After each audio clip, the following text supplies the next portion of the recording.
Assalamualaikum warahmatullahi wabarakatuh. Alhamdulillah. Meet again with Miss Tia, and this time in Fikih lesson. Solih and Solihah 5th grade Granada. How are you today? I hope you are happy and healthy today.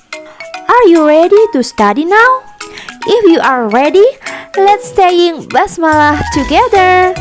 Bismillahirrahmanirrahim. Okay class, today we will study in chapter 2 and the title is infak. Teman-teman, kata infak pasti sudah sering teman-teman dengar dan sudah familiar ya di dalam kehidupan teman-teman sehari-hari. Mungkin teman-teman sering menjumpai ya orang-orang yang menginfakkan hartanya untuk masjid, sekolah, rumah sakit, dan lain sebagainya. Nah, sebenarnya apa sih pengertian dari infak itu? Menurut bahasa, kata infak berasal dari bahasa Arab yang artinya adalah anfaka yunfiku infak, yang di dalam bahasa Indonesia artinya membelanjakan atau menafkahkan harta.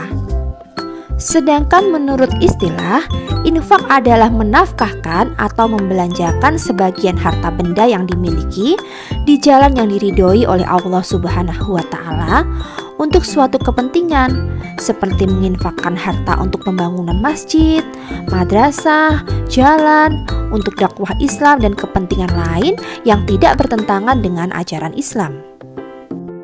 Di dalam Al-Quran surat Al-Imran ayat yang ke-92, Allah Subhanahu wa Ta'ala berfirman, "Kamu tidak akan memperoleh kebajikan sebelum kamu menginfakkan sebagian harta yang kamu cintai, dan apapun yang kamu infakkan tentang hal itu sungguh Allah Maha mengetahui."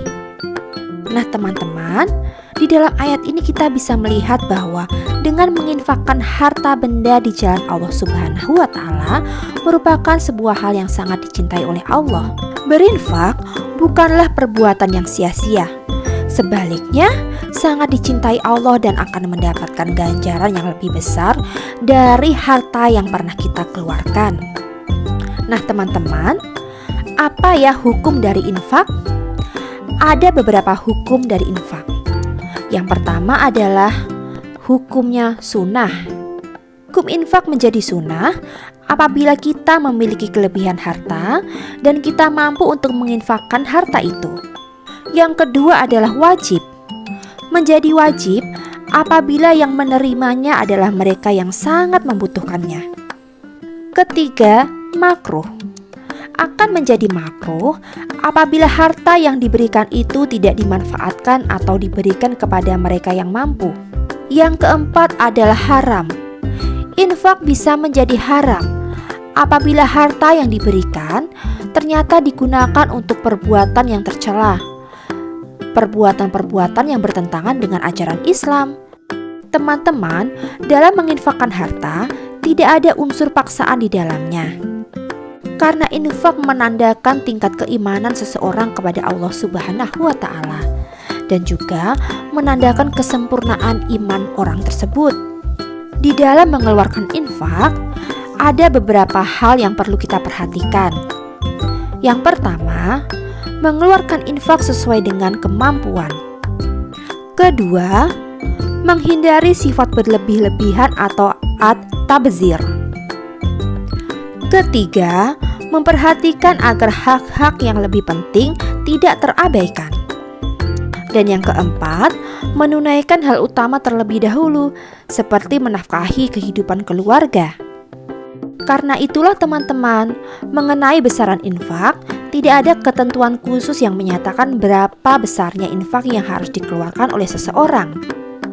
Seperti firman Allah di surat Al-Baqarah ayat ke-286, Allah tidak membebani seseorang melainkan sesuai dengan kesanggupannya. Dia mendapat pahala dari kebajikan yang dikerjakannya, dan dia mendapat siksa dari kejahatan yang diperbuatnya.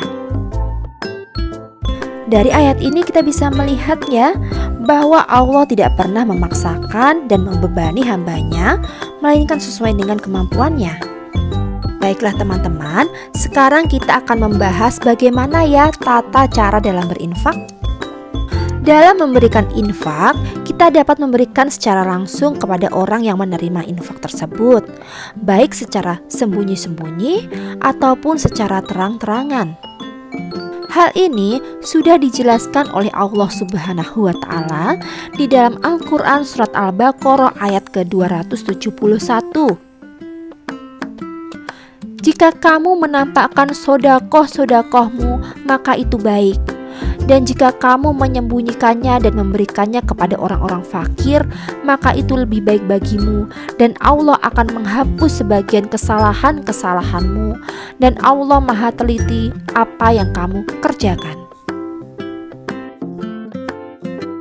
Teman-teman, di dalam ayat ini, ternyata infak yang dilakukan secara sembunyi-sembunyi atau rahasia lebih baik daripada secara terang-terangan. Kenapa ya? Ini ternyata karena dua tujuan, yaitu pertama, untuk menjaga kehormatan penerima infak. Teman-teman, bisa jadi ketika kita memberikan infak secara terang-terangan akan menyakiti perasaan atau mempermalukan si penerima infak. Maka itulah untuk menjaga kehormatannya alangkah lebih baik jika dilakukan secara sembunyi-sembunyi. Tujuan kedua adalah menghindari sifat ria dalam beramal. Ria adalah melakukan sesuatu bukan semata-mata karena Allah Subhanahu wa Ta'ala, melainkan ingin dipuji oleh orang lain. Nah, sifat ria ini teman-teman dapat menghapus dan membatalkan amal soleh seseorang, seperti di dalam firman Allah di surat Al-Baqarah ayat 264. Berinfak dapat dilakukan secara terang-terangan, yaitu untuk tujuan memberikan semangat kepada orang lain di sekitar kita untuk ikut juga berinfak, bukan karena untuk ria ya teman-teman. Nah teman-teman, karena berinfak merupakan bagian dari amal solih, karena itu kita perlu membiasakan berinfak di dalam kehidupan kita sehari-hari. Dan untuk membiasakan diri berinfak, maka sebaiknya harus memperhatikan hal-hal sebagai berikut ya. Pertama, tanamkan keyakinan bahwa pada setiap harta yang kita miliki itu ada hak orang lain yang membutuhkannya.